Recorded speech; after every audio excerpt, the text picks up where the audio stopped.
Hello, hello, hello mga kaprobinsya. Ngayong gabi ay nagluto po ako ng alamang bagoong mga kaprobinsya. Ayan, ako po ito naggawa. Ayan. Yung ano po, yung dilis na maliliit po, hipon na maliliit.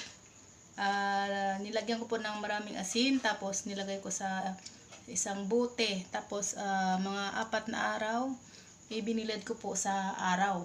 Ayan, ito na siya ngayon mga kaprobinsya. Ayan, yummy yummy na mga probinsya.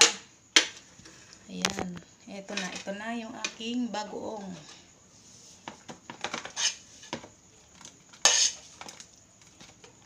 Tsaka ito, mga kaprobinsya, sarap dito, mangga. Ayan, sausawan sa bagoong. Tapos, ayan, magluluto ako ng talbos ng kamote. Ayan, perfect na perfect